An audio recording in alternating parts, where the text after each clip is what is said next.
Let's go over a big and important subject that has to do with Solo: A Star Wars Story and its box office results. This is Mike Zero here. If you guys are new to the channel, do make sure to subscribe to see future Star Wars content. Now, as you all know, the Han Solo movie released on Thursday, May 24th on its pre-opening night, and on its official day, May 25th on Friday. Now, looking at all of this, we have been going over all of the different updates of the box office results of how Solo: A Star Wars Story really is doing, and according to Business Insider, as we went over a couple of hours ago, is that according to them, the box office bombed for Solo: A Star Wars Story. As of right now, domestically speaking, it has only capped out at 88 million, and they're expecting it to only cap out at 105 million for Memorial Day weekend, which is 4 whole days. And looking at Rogue One, also domestically speaking, for just 3 days, as a whole entire weekend, they actually got a total of 155 million domestically. And that's a huge difference. And one of the big discussions right now is exactly what caused such a drop in the box office results. Now, we've been hearing all of these different reasons, such as it was going up against Deadpool 2, or there was no trailer until February, or it could just very well be that it fell on the holiday, right? Memorial Day weekend, or that it was just that May 25th release date. But I really do believe that a lot of it has all to do with the boycott, the big Solo: A Star Wars boycott by a lot of the fans that refused to see the movie after the backlash of The Last Jedi based on decisions by Rian Johnson and Kathleen Kennedy.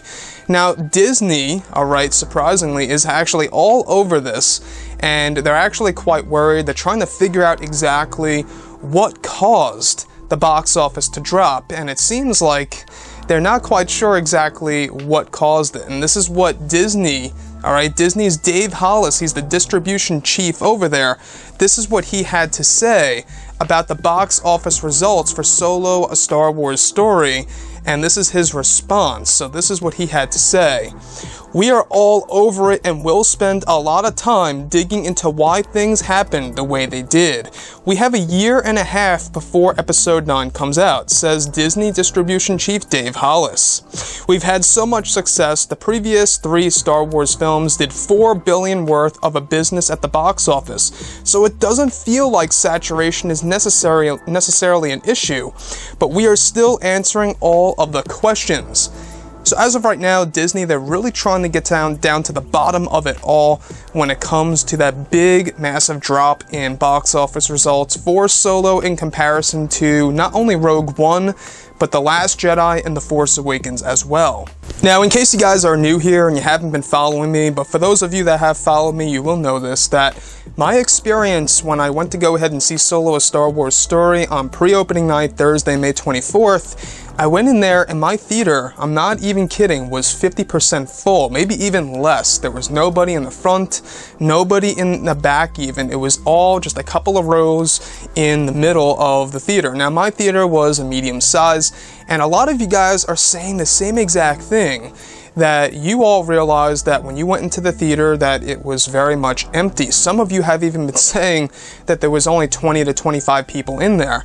And this really is like a major phenomenon right now when it comes to a Star Wars movie. If you look at even Rogue One, another anthology film, even when I went on Thursday night for that film, it was packed. In fact, I had to wait on a line, and they actually had people waiting just to get into the theater. This time with Solo: A Star Wars Story, I just walked in, and that's how it was, done. And there was barely anybody in there. And I think that, it definitely has to do with the mixture of a lot of things, but I definitely do believe that The Last Jedi backlash took a lot of effect into this. It could have very well been the May 25th release date as well, but I don't really see why that would affect it so much, because this is Memorial Day weekend, a lot of people are off, and a lot of people would definitely go ahead and catch a movie at night, so it's really hard to say. I really do believe that the amount of people that, you know, dislike The Last Jedi based on a lot of the decisions by both Rian and Kathleen Kennedy, I think that definitely has a lot to do with it. And like I have said in my previous videos, I think it's a good movie, just not a great film. I actually enjoyed Rogue One a whole lot more than this movie for various reasons, which I went over in both my spoilers and non-spoilers review, if you guys want to go ahead and check that out.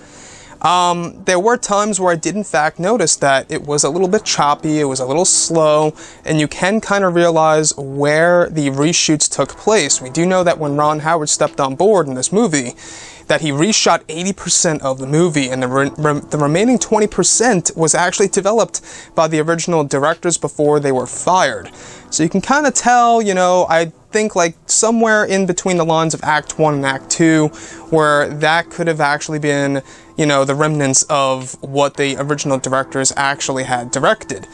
Now, looking at the Han Solo movie, a lot of people would debate on if this is a Star Wars film that anybody even asked for. Now, I think that the origin story of Han Solo, though it is an interesting take, I really do love the moments in which we do meet Han and Chewie for the first time, how Han acquired the Falcon, how Han beat Lando in a game of sabacc. There are those moments that I think are worthy for a Star Wars movie. But would people have rathered something else to replace the Han Solo film for this year, May of 2018? Now that's another question for sure. If you were to take the Han Solo movie and compare it with the Kenobi film for this year, which one would you guys have rathered to see for May of 2018? But anyways guys, let me know what you think about all of this, the box office results. So far, as of right now, the new projections are seeing that the movie is only going to make $105 million total, domestically speaking, of course, for its Memorial Day weekend. Again, that's 4 whole days, where Rogue One, just for 3 days, it was $155 million domestically. Anyways, guys, drop a comment below. Let me know what you think about this in the comments. And if you guys did enjoy the content for today, do make sure to drop a thumbs up on this video to support the channel. I thank you all so very much for the kind support, and I'll catch you guys next time.